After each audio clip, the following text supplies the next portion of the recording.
Hola, Dios te bendiga. Vamos a continuar un tema que hemos hablado quizás en otros videos, pero no lo hemos hecho de una manera profunda como me gustaría hacerlo en este video, darle un poquito más de atención.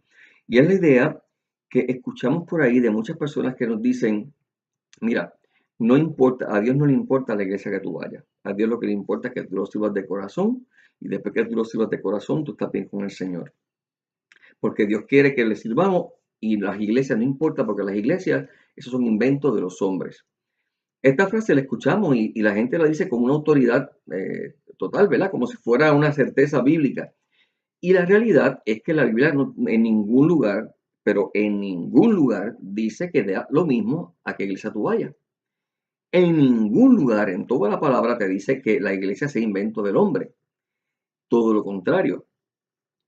El único texto bíblico que podríamos quizás malinterpretar y utilizar para esto sería cuando los apóstoles le dicen a Jesús, mira, por ahí hay unas personas que están echando demonios en tu nombre, nosotros quisimos impedir, y él dice, no, déjenlo quieto porque nadie puede hacer milagros en mi nombre y estar en contra de nosotros.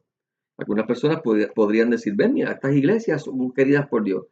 Y fíjate que en cierta manera sí, es querido por Dios en el aspecto de que para que no me conozcan, que me conozcan imperfectamente, o por lo menos que empiecen a escuchar, para que luego cuando escuchen la verdad total se les haga familiar. Pero no con la idea de que se queden ahí. ¿Y por qué sabemos que no es con la idea de que se queden ahí? Bien sencillo, porque el resto de la Biblia dice lo contrario. El resto de la Biblia te aclara bien profundamente. No, no. O sea, eso es imperfectamente, pues qué bueno, porque mejor es que conozcan a Dios, aunque sea particular, ¿verdad? Un poquito quizá superficialmente o no con la plenitud del plan de salvación y de la interpretación de la escritura como debe ser, pero que por lo menos le teman, eso es bueno, pero no es la voluntad de Dios. Dios quiere que eso desemboque en su iglesia. ¿Y por qué? Porque desde el principio Jesús dijo claramente, por ejemplo, cuando Pedro dice, tú eres el Cristo, que le dice, tú eres Pedro, y sobre esta piedra yo edificaré mi iglesia. Fíjate que no dice la iglesia, él no dice una iglesia, él dice mi iglesia. Por ende, cuando le llama mi iglesia, está diciendo, esta es mi voluntad. Esto es lo que yo quiero. La iglesia no es invento del hombre, como tampoco el matrimonio. En nuestra sociedad se dice por ahí constantemente, el amor es lo importante porque el matrimonio es un invento de los hombres. Totalmente falso. Desde el Génesis, de hecho, es el primer sacramento que se instituye. Y desde el Génesis, cuando Dios le crea a Eva para Adán y luego le dice crecer y multiplicados y los bendice, Dios está estableciendo el matrimonio. Por eso Jesús va a decir, al principio no fue así, cuando hablaban del adulterio y del divorcio, perdón, él dice, al principio no fue así. Al principio está establecido que el hombre dejará a su padre y a su madre, se unirá a su mujer y será una sola carne. ¿Establecido por quién? ¿Por los hombres? No. Dice bien claramente al principio. ¿Por quién? Por Dios mismo, por el Padre. Asimismo, la iglesia es establecida por Cristo. Es tan de Cristo que cuando Pablo la persigue, dice, Pablo, Pablo, ¿por qué me persigues? Hablando de la iglesia como su propio cuerpo místico. Cuando Pablo interpreta esto y lo entiende, años más tarde, él mismo va a escribir que la iglesia es el cuerpo místico de Cristo. Y él le va a decir a Tito, en Tito 3:10, apártate de todos los sectarios, apártate de todos los que dividen la iglesia de Cristo. Ellos no saben, son unos malditos, no saben lo que están haciendo. ¿Ves? Estamos hablando de que hay muchos textos que te dicen, no, Dios no quiere muchas iglesias, Dios quiere una iglesia. Juan 17 da la razón. Jesús dice bien claramente, Padre, que todos sean uno como tú y yo somos uno, para que el mundo crea en que tú me has enviado. Jesús sabe bien claramente que si nosotros no estamos unidos entre nosotros, no vamos a tener fuerza de testimonio. Y de hecho, esa es la realidad que vivimos hoy día, desafortunadamente, porque hay tanta pelea entre nosotros, tanto cristianismo 101, 102, 103, 104, variaciones de cada persona y definiciones de todas personas de lo que el cristianismo debe ser. Por eso mismo la gente dice, yo no creo en nada. Que si ellos mismos no se ponen de acuerdo entre ellos. Así que por sus frutos los conocerán. Esta división y la confusión que hay hoy día nunca fue voluntad de Dios. Esto sí fue voluntad de los hombres. Pero la iglesia, no. La iglesia es plan divino. ¿Cómo podemos ver fundamentos bíblicos en el Nuevo y en el Antiguo Testamento de que esto es así?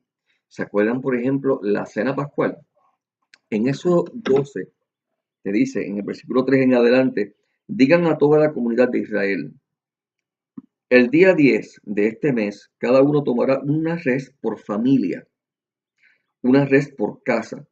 Si la familia es demasiado pequeña para comer la res, que la comparta con el vecino más próximo, teniendo en cuenta el número de personas y la ración que cada uno pueda comer. Y por ahí continúa. ¿Por qué en familia? ¿Por qué si la familia es muy pequeña con el vecino?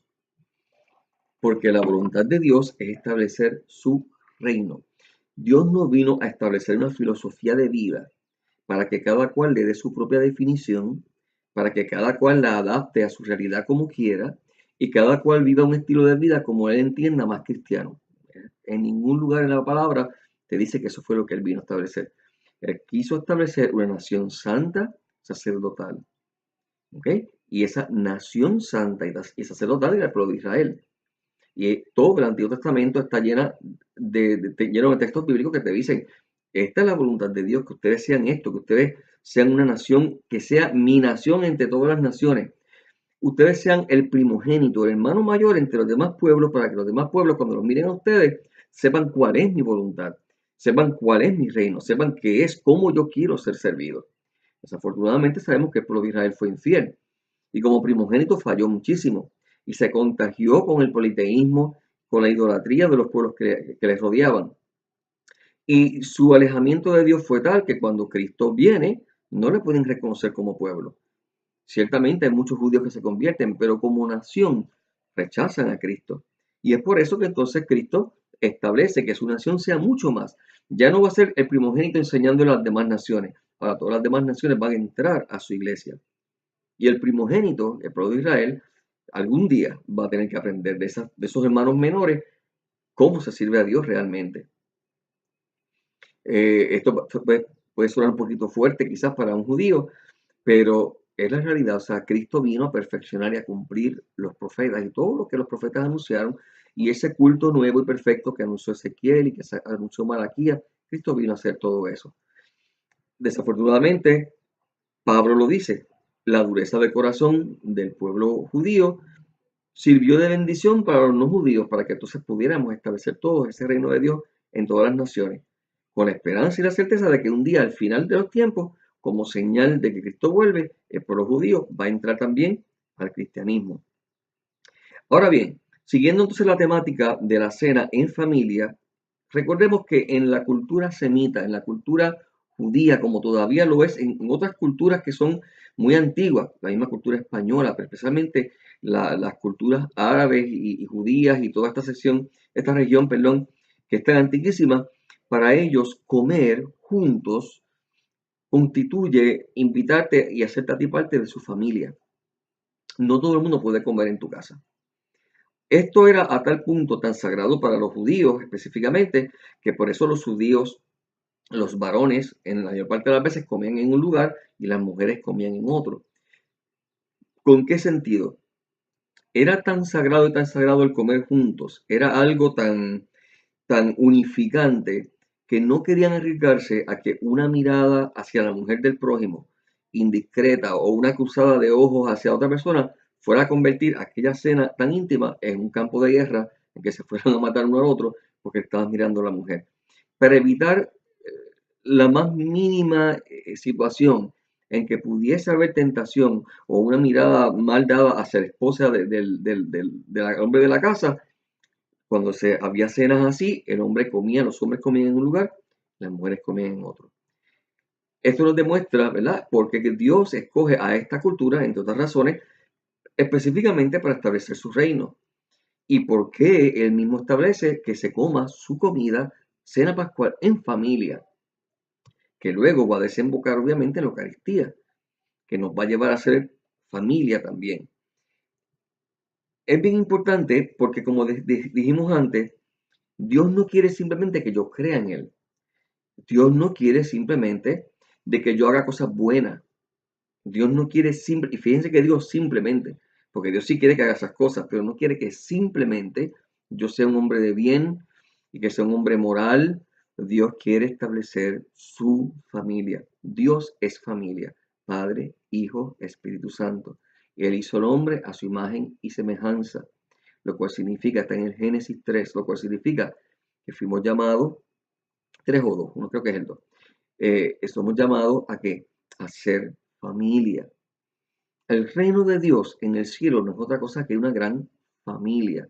Y es por eso que es tan importante la iglesia, donde su familia se educa y aprende a vivir como hermanos, con gente que puede pensar distinto, que puede tener carácter distinto y que no es fácil muchas veces para bregar con ella, pero así mismo es como Él quiere que aprendamos. Nosotros le enseñamos a nuestros hijos a compartir, dejándolos que jueguen juntos, peleen de vez en cuando, se unan otra vez, se perdonen y se quieran. Nosotros no decimos simplemente, no, que cada cual se vaya a su cuarto y juegue por su lado. No, porque sabemos la importancia de que compartan. Dios también sabe lo mismo. Por eso es que nosotros no podemos decir que la iglesia es invento humano, porque de hecho, si lo fuera, ya lo hubiéramos acabado hace rato. Para la iglesia católica sería mucho más fácil simple y sencillamente ser iglesias pequeñas, como son las iglesias protestantes, y estar cada cual en su país con su cultura y su forma de celebrar las cosas, y ya, y no tener un papa argentino con obispos franceses, italianos, alemanes, rusos, todos tratando de ponerse de acuerdo en un mismo lugar. Es bien difícil, no es nada conveniente. Y la gente piensa que la iglesia lo que quiere es proteger como si fuera una especie de imperio. Y no, no realmente. A pesar nuestro, Dios nos mueve y nos exige que seamos familia. Y por respeto a su voluntad, es que nos aguantamos y nos amamos unos a los otros muchas veces. No siempre es fácil. Nosotros en el momento de la paz nos cogemos de las manos y es bien bonito. Pero a veces eso dura lo que dura la misa. Al terminar la misa, pues muchas veces sabemos que en el parking ya discutimos porque me trancaste, no me dejaste salir o lo que sea. Somos imperfectos, afortunadamente. Ahora bien, hay un texto que quisiera entonces discutir un poquito más y es Juan 6. Este texto es muy importante porque te habla bien claramente de la relación que hay entre la fe en Dios, el creer en Dios y la Eucaristía. A veces pensamos que, como dije antes, con que yo crea en Dios es suficiente. No. Y aquí vemos que no. Vamos al versículo 26. ¿Qué ha pasado? Vamos a ver su contexto antes de ir al versículo 26. Perdonen que dé para atrás. En el Evangelio de Juan, primero ocurrió en el capítulo 6, versículo 1, la multiplicación de los panes. Jesús multiplica los panes, todo el mundo come y todo el mundo se queda maravillado. ¿Ok? Y quieren coger a Cristo para hacerle rey. Versículo 15. Sabiendo Jesús que intentaban venir a tomarle por la fuerza para hacerle rey, huyó de nuevo al monte solo. ¿Y por qué reaccionaron de esa manera? Para el tiempo de Jesús en el Imperio Romano había, se había conquistado tantos y tantos pueblos y habían tantos y tantos esclavos trabajando dentro de Roma y de la ciudad de Roma que no había trabajo para la gente común. ¿Por qué? Porque tú vas a pagarle a una persona para hacer un trabajo si el esclavo lo hace de gratis. Entonces empezó a haber hambre. Por eso los emperadores decidieron, vamos a usar los taxes para comprar comida y en el Coliseo, en los famosos juegos del Coliseo, repartimos, regalamos panes. Y por eso vemos algunas películas como creo que fue en Gladiator, precisamente eso, que ellos están repartiendo panes. Cuando el pueblo judío ve a Jesús repartiendo panes, asocia inmediatamente y dice, este es el rey, este es el que es. Así que Jesús ha repartido panes, la gente rápido quiso hacerle rey, él obliga a los discípulos a irse a la barca, él camina sobre el agua y llega hasta ellos, demostrándole que él es mucho más, que no es simplemente un trapo de rey. ¿Ok? Y luego en la sinagoga de Cafarnaúm da un discurso. Y él les dice bien claramente esto, dice, en verdad les digo, ustedes me buscan no porque han visto los signos, los milagros, sino porque han comido de los panes y se han saciado. O sea, Jesús está bien claro, ustedes me están buscando porque se saltaron de pan, porque a diferencia del emperador, yo no tengo que sacarlo de los taxes, yo lo saco de gratis. Y entonces me están buscando por eso dice, obren no por el alimento perecedero, sino por el alimento que permanece para vida eterna, el que les dará el Hijo del Hombre, hablando de sí mismo, porque a este es a quien el Padre Dios ha marcado con su sello, es el ungido, es el Cristo. Fíjate lo que dice, no trabajen por el pan pasajero, sino por el alimento de la vida eterna, que sabemos que cada vez que habla de eso es su propio cuerpo, que es la Eucaristía. Todo ese capítulo 6 de Juan va a hablar de eso, de que Él es el pan vivo bajado del cielo. ¿Ok? Entonces ellos le dicen, ¿y qué hemos de hacer para obrar las obras de Dios? Fíjate que les acaba de decir, ustedes tienen que dejar de trabajar para el pan humano y pensar en un pan espiritual, en un pan que les va a llevar a la vida eterna. Y miren la respuesta, la pregunta de ellos. Entonces, ok, pues entonces, ¿qué tenemos que hacer para hacer las obras de Dios? ¿Qué es lo que Dios quiere que hagamos entonces? Y Jesús vuelve y les dice, la obra de Dios es que crean en quien Él ha enviado. Y algunas personas dicen, ve, que crean fe, la fe, ya, que tengan fe en Dios y lo dejan ahí. No, vamos a seguir leyendo en su contexto. Entonces le dijeron, ¿qué signo haces tú para que viéndolo creamos en ti? ¿Qué obras realizas? Nuestros padres comieron el maná en el desierto. Una vez más, fíjate que el tema nunca se ha desviado del pan. Nunca se ha desviado de comer el pan. Jesús le dice, no busquen no me busquen porque yo doy pan gratis. Búsquenme porque yo doy pan del cielo, que da vida eterna. Y ellos le preguntan, ¿qué tenemos que hacer? Dice, que crean en mí, el que le está diciendo que yo soy el pan vivo bajado del cielo. ¿Y por qué sabemos que esa es la línea que él lleva? Porque fíjate lo que ellos le dicen. ¿Y cómo sabemos? Porque Moisés nos dio pan del cielo y todo el tiempo están en este tema del pan y del pan. ¿Ves? Entonces él dice, Jesús les dijo, en verdad les digo, no fue Moisés quien les dio el pan del cielo, es mi Padre, el que les da el verdadero pan del cielo. Y ya ahí no está hablando del maná, está hablando de quién es el verdadero pan del cielo, Él.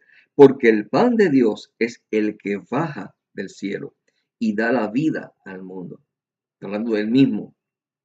Entonces le dijeron, Señor, danos siempre de ese pan. Jesús le dijo, yo soy el pan de vida. El que venga a mí no tendrá hambre y el que cree en mí no tendrá nunca sed. ¿Ok?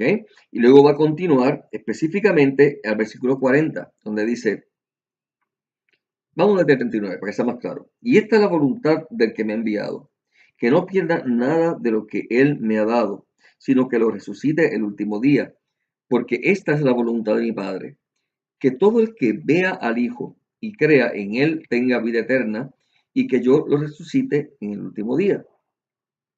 Todo el que ve al Hijo y crea en él. Jesús se fue para el cielo hace tiempo. Después del año 30 y pico que él murió, nadie más ha visto a Jesús. Y ahí él dice bien claramente que todo el que vea al Hijo y crea en él, tenga vida eterna. ¿Por qué no dice simplemente todo aquel que crea en mí tenga vida eterna? ¿Por qué pone esta condición, el que vea y crea? ¿Y cómo él propone que lo veamos cuando él está en el cielo? Y todo el tema es el mismo, el pan. Dice, los judíos murmuraban porque él había dicho yo soy el pan que ha bajado del cielo. Y decía, no, este es Jesús, el hijo de José, etcétera, etcétera, etcétera. Y por ahí continúa y vuelve a recapitular. Dice, en verdad les digo que cree en mí, tiene vida eterna porque yo soy el pan de vida. ¿Ok? Sus padres comieron el maná en el desierto y murieron. Este es el pan que baja del cielo para que quien lo coma no muera. Yo soy el pan vivo bajado del cielo. Si uno come de este pan, vivirá para siempre.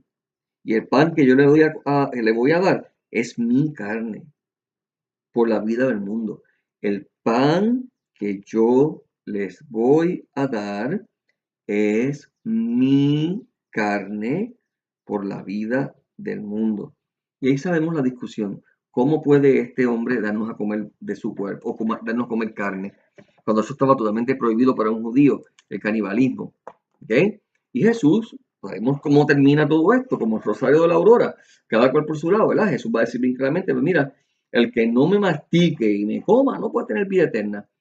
Y los discípulos, y la gente se empieza a ir, los discípulos se empiezan a ir, y él le dice a los apóstoles, ¿y ustedes también se quieren ir?